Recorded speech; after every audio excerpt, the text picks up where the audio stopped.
We're hearing there is growing pressure on Attorney General Loretta Lynch to step aside as the Justice Department weighs this criminal investigation. Joining me now, Rich Lowry, Michael Pregent, and Jillian Melcher. Michael, let me start with you.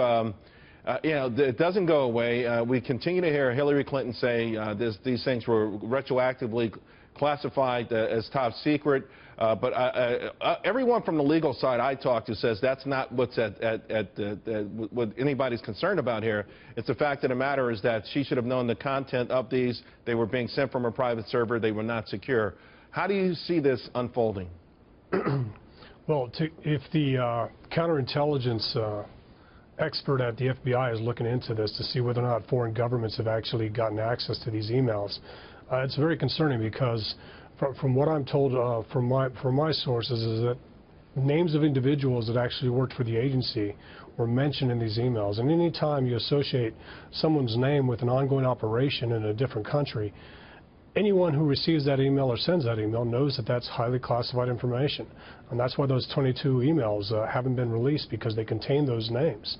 And that's very concerning. So I think it's not only the people that took those messages off of classified servers and then put it on an unclassified server to send to Secretary Clinton at the time, but it's also some of the other language you hear that Hillary asked individuals that worked on her staff to go ahead and send it anyway, right, knowing that it was classified. Right.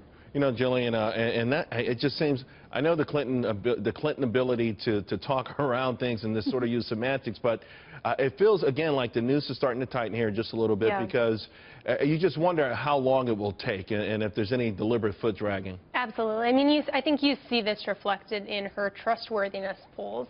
People don't believe it. They're not buying the spin. She's being extremely slippery on this, and she keeps getting caught in contradictions. What I think is interesting with Loretta Lynch, though, is that public trust in government as a whole is down. You've got 1 in 5 Americans saying that the government is trustworthy. You've got now 3 out of 4 Americans saying that they believe that there's a lot of corruption going on.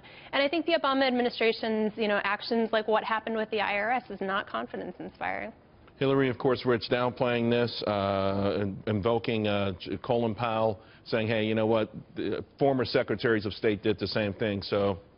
Well, it's completely absurd. Colin Powell used the classified system for classified material, and every single line of defense that Hillary has put up during this entire scandal has been breached. And the idea that it's just being retroactively designated as classified is completely absurd, given that really sensitive information is born classified. And someone at the top level of our government knows how classification works. You speak to anyone who's worked in government, right, they know if they did the same thing, they would have been fired, demoted, and potentially face Are the folks who kind of are in charge of the Democratic Party, Barack Obama and others, are they playing a dangerous game by, allowing this perhaps to be dragged out, or not dealing with it swiftly and bringing in Joe Biden or some other, alternative to Hillary? Well, one, I think James Comey, the director of the FBI, is a man of integrity and is working entirely on his own timetable. But yes, it's completely insane that the Democratic Party has all of their eggs, except for a 74-year-old socialist who's completely unelectable,